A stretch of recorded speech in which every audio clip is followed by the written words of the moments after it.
Alors j'ai parlé il y a quelques semaines de l'étang de feu, en faisant référence à la durée du millénium, 30 générations de 33 ans. Et j'ai annoncé la révélation suivante aussi, comme le diable sera lié pendant 1000 ans, les 30 générations renaîtraient, mais elles renaîtraient vierges de tout tourment.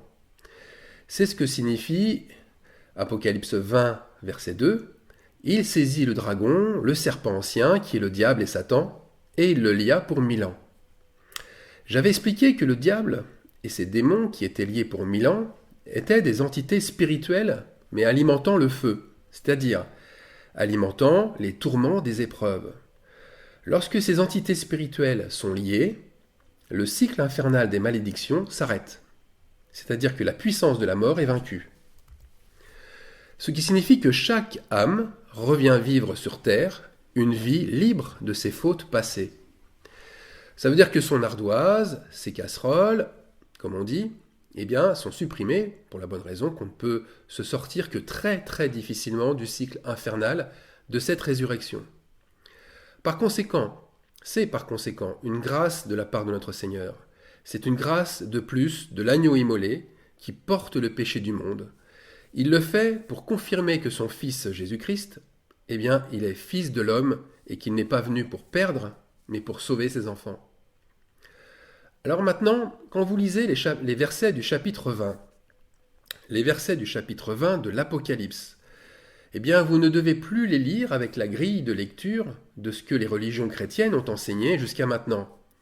Et cela depuis fort longtemps, depuis quelques dizaines d'années après les apôtres de Jésus de Nazareth.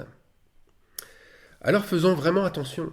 Faisons attention dans nos lectures, et là, dans le chapitre 20, il y a plusieurs visions différentes. Il y a 3 visions différentes, et qui ne sont pas forcément chronologiques, c'est-à-dire qu'ils ne se suivent pas forcément de manière chronologique.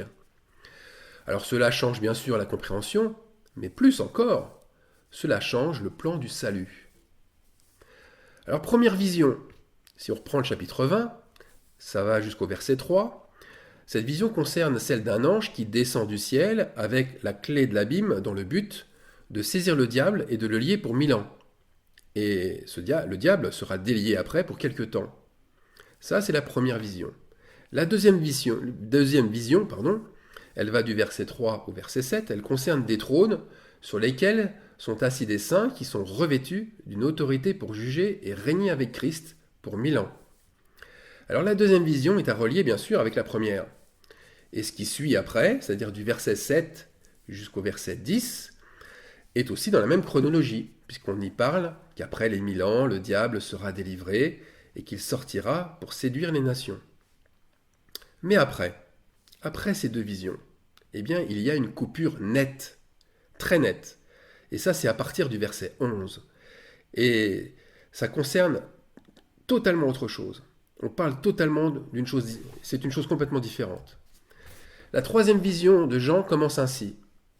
Puis je vis un grand trône blanc et quelqu'un assis dessus, de devant lequel s'enfuit la terre et le ciel, et il ne se trouva point de lieu pour eux.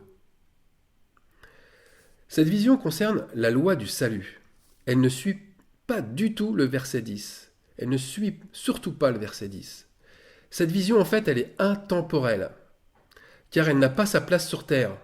Elle n'a pas sa place dans un système temporel précis. Mais elle n'a pas non plus une place précise au ciel, puisque le ciel aussi s'enfuit.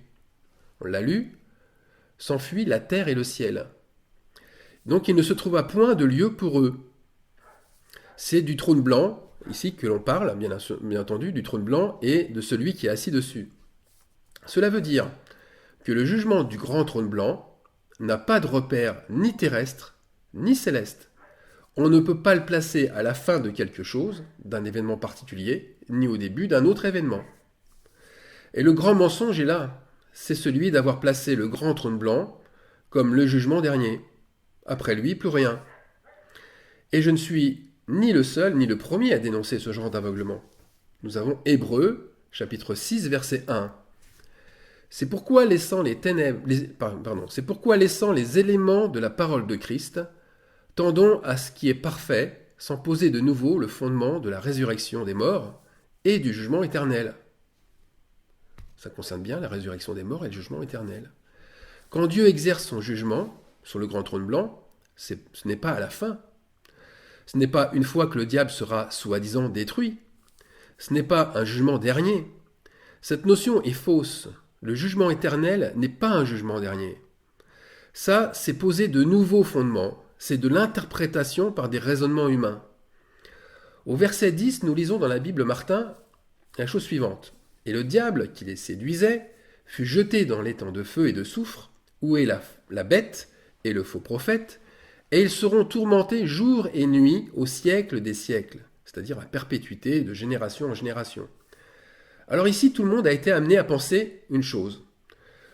Tout le monde a été amené à penser que le diable, la bête, le faux prophète, bref, tous ceux qui exercent le mal, disparaissent à jamais et par d'affreux tourments dans l'étang de feu et de soufre. Or, ici, ce n'est pas du tout la fin.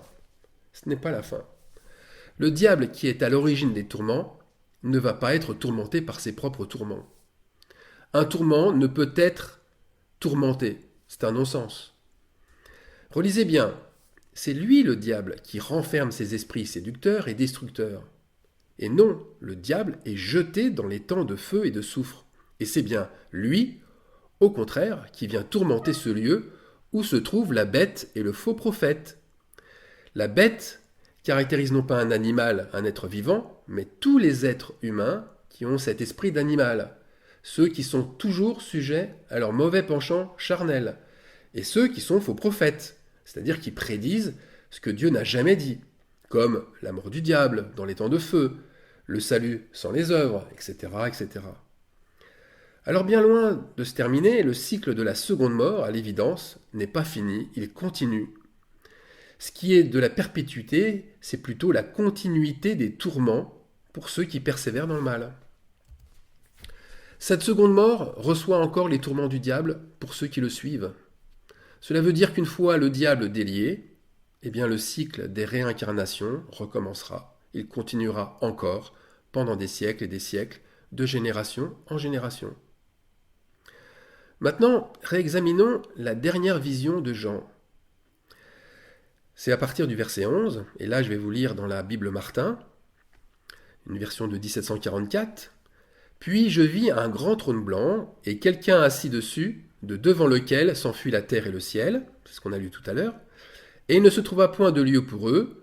Je vis aussi les morts grands et petits, se tenant devant Dieu, et les livres furent ouverts, et un autre livre fut ouvert, qui était le livre de vie, et les morts furent jugés selon les choses qui étaient écrites dans les livres, c'est-à-dire selon leurs œuvres. » Et verset 13, « Et la mer rendit les morts qui étaient en elle, et la mort et l'enfer rendirent les morts qui étaient en eux, et ils furent jugés, chacun selon ses œuvres. » Alors on va s'arrêter un instant sur ces versets, puisqu'ici un grand mensonge subsiste encore de nos jours. Et ce grand mensonge, c'est le fait d'opposer toujours la grâce aux œuvres, comme si la grâce était dénuée d'œuvres elle aussi. Ici, chacun est jugé selon ses œuvres, et non selon sa foi. Et ça, c'est important de le souligner. Les livres ouverts sont les œuvres de chacun et de chacune. Et je dirais comme l'apôtre Jacques dans son épître, « Toi tu as la foi, et moi j'ai les œuvres. Montre-moi ta foi sans les œuvres, et moi je te montrerai la foi par mes œuvres. » Il n'y a pas deux alternatives. Soit nos œuvres sont faites en Christ, soit elles ne le sont pas, c'est tout. Au verset 13, nous lisons « Et la mer rendit les morts qui sont en elle. » Ici, la mer, c'est le temps de la moisson. C'est ce passage qui nous montre le bon grain, ceux qui dorment en Christ. Et ce sont ceux écrits bien sûr dans le livre de vie et qui ont fait leurs œuvres en Christ. Et la suite, « Et la mort et l'enfer rendirent les morts qui étaient en eux. » Eh bien là, c'est l'ivraie qui a été brûlé dans les temps de feu. Alors continuons notre lecture. Verset 14. « Et la mort et l'enfer furent jetés dans les temps de feu. C'est la seconde mort. » Ou, version Martin, la mort seconde. C'est-à-dire que la mort première ne vient pas avant. C'est qu'elle n'est plus glorieuse que la seconde mort. Alors les temps de feu. Les temps de feu, c'est, on vient de le lire, la seconde mort, où ceux qui s'y trouvent sont tourmentés jour et nuit. Et la nuit, c'est la mort dans le tombeau. Et le jour, c'est le retour à la vie dans un autre corps. Voilà le jour, enfin la nuit et le jour qui se succèdent. L'un, c'est le tombeau, et l'autre, c'est la vie. Toute cette période marque les temps comme une étendue de feu. Ce n'est pas un feu éternel, ou un feu où les âmes seront damnées, c'est un feu de tourment. Et comme je l'ai déjà dit, des tourments qui sont issus de soi-même, qui sont causés par ses propres mauvaises actions passées. Alors continuons maintenant au verset 15. Et quiconque ne fut pas trouvé écrit au livre de vie, fut jeté dans l'étang de feu.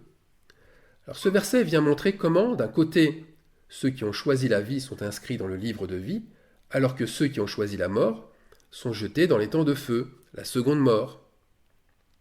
On continue. Les autres morts ne revinrent point à la vie jusqu'à ce que les 1000 ans fussent accomplis. Ici, il faut comprendre que les autres morts ne reviennent pas à la vie comme ceux de la première résurrection. Eux, ils sont sous la seconde mort, qui se perpétue de siècle en siècle, de génération en génération. Ce sont des morts qui reviennent à la mort, si on peut dire, dans un corps de mort.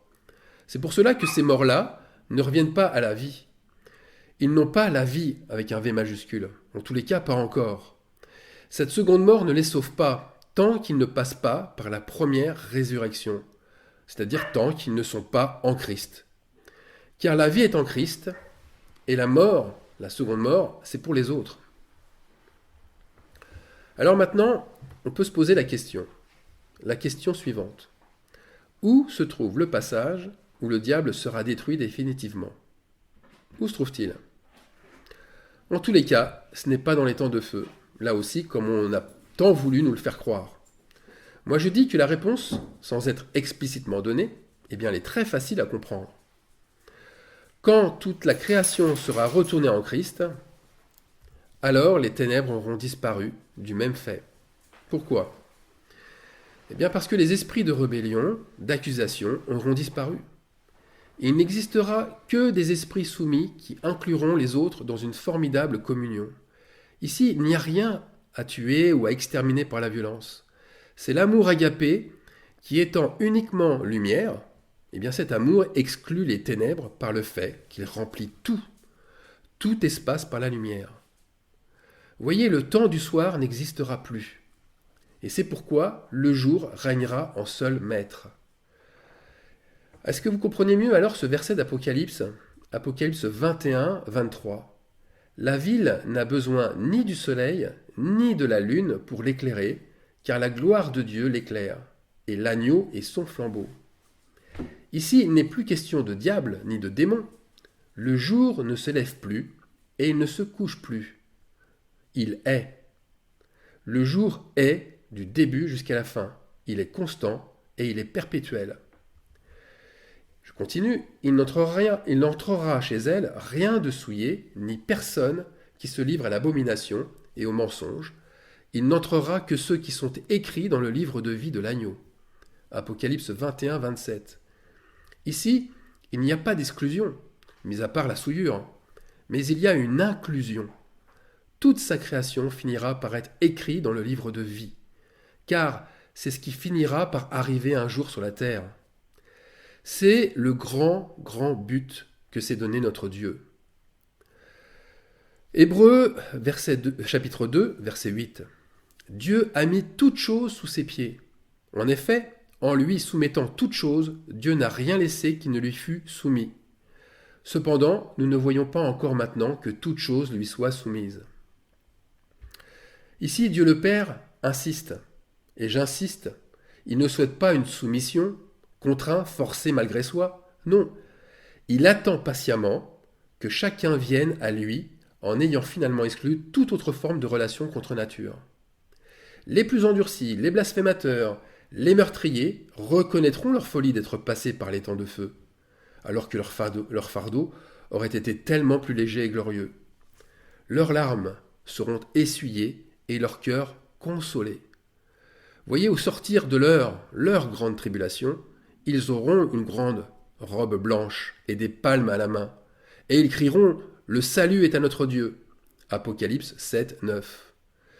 Voyez ce peuple soi-disant damné, il bénéficiera du salut.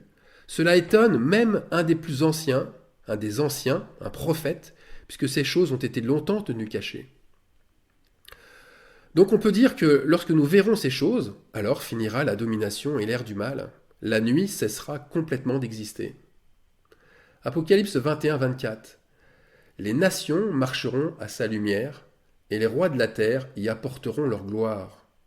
Verset 25. Ces portes ne se fermeront point le jour, car il n'y aura point de nuit.